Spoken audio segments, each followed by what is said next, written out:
we are unlikely to know when we do hit that 4,000 qubit threshold, because it is such a strategically important tool that whatever power holds that cryptographically relevant quantum computer, they're not going to tip their hand. They're not going to show the world that they hold those cards. And so it'll be operated for as long as possible in secret. One of the biggest, most fundamental questions I get, even from CISOs, is, well, how do you defend against it? We don't have a quantum computer to defend against a quantum computer. So I think there's this conception that you need a quantum computer to fight a quantum computer. And fundamentally, you do not. Now, the Microsofts and the IBMs and the Googles and the Apples of the quantum computing world are absolutely, if they haven't already started, they are starting. Those initial companies are starting right now. And so I think this is absolutely the time to be in and around this space. Welcome to another episode of the Quantum Economy Podcast, a series of recordings during my research for the forthcoming second edition of the Quantum Economy. You could read all about that under thequantumeconomy.com. Today I'm talking to Rebecca Krauthamer, the CEO and co-founder of QuSecure. She is a recognized leader in cybersecurity and a member of the World Economic Forum's Global Future Council on Quantum Computing. She graduated from Stanford with a degree in symbolic systems and was named to the Forbes 30 Under 30 list for her work leading Quantum Thought, a venture studio in quantum technologies. Rebecca joins me on a Saturday morning from Florida with some enthusiastic roosters in the background, and we'll look at her perspective on the global rising quantum threat. We dive into her vision for a cybersecurity for humanity and looks at her optimistic view of a digital secure future. We talk about the rising PQC, the post-quantum cryptography market, and look at how business leadership is evolving in the quantum era. I know you will like this episode, so please join me. Here is my conversation with Rebecca Krauthamer. Yeah, I mean, I see a lot of things going on and this year, so it's a very exciting time. I don't know, how about yourself? I mean, is it impacting the company a lot, or what are the things that you're seeing? Yeah, it's great. I mean, we got started in 2019, and when we got started, so we started out, we founded a quantum computing venture studio. So we were back in the day, not that long ago, but for the quantum economy, um, still relatively nascent. So in 2019, we started a quantum computing venture studio called Quantum Thought, and the idea was there's good research happening in academia. There are probably good pathways that we could help build towards commercialization in the coming years. So we brought sort of that research combined with business experience to seed ideas, and ultimately, if they have legs, if there's something there, we build companies out of them. And so we did a lot of the classical stuff, right? We worked on chemistry applications, optimization problems, things like bond swapping. In the early days of COVID, we even worked on a QML for contact tracing, which was we were working with cruise ships. So it was really fun, but we started QuSecure back at that time because naturally looking at the quantum, what quantum enabled brought us to, well, the quantum threat, how do you defend against the quantum threat?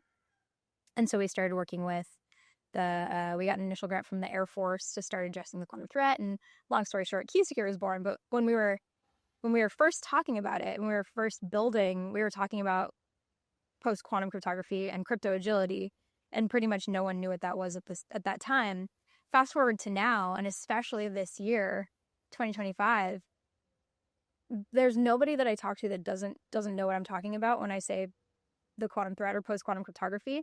And even more exciting, I think, is that a lot of people understand that concept of crypto agility now too. And like we were talking about this, I think since March of this year, there's been this catalyst moment, and I don't know if it's because the original NIST competition finished out sort of 6-7 months before that, and these different timelines kicked into place.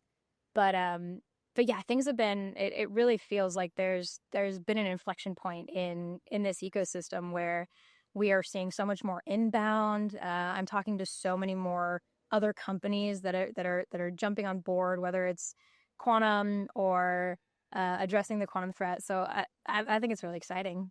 Thank you. Yeah, it is. I mean, I want there's so much to unpack there, and I want to talk about your entrepreneurial background and how you like through the venturing and also the drive from your AI background into various fields, and then eventually ending up with the security aspect. So I want to unpack that a little bit and think, and there are a lot of things that I want to ask you. But the one thing that I was reading up on this week was basically a lot of the substantial financial players are taking the opportunities to load their wallets with bitcoins and take them off chain. And there's been a lot of discussions on how to actually have a post quantum safe cryptocurrency or Bitcoin. And I just was curious about your task and your take on this when it comes to the approach. I mean, it seems like a hard fork is like the only viable option, but then there are a lot of risks here. And I was just curious about this because potentially, if this like speeds up now, it has an immediate impact and it has a very, very high risk. If you look at, 20% of the wallets are literally dead, which accumulates probably to, I don't know, $500 billion of assets. So I was just curious about your take on this and technically also where you see this going for the whole crypto currency market. Yeah. It's a question that I get asked at least once a week. It's a place where we're doing some active work. But yeah, I mean it's the quantum threat pretty much affects the any data that's supposed to remain secure that travels in between points, and that means there's blockchain vulnerability.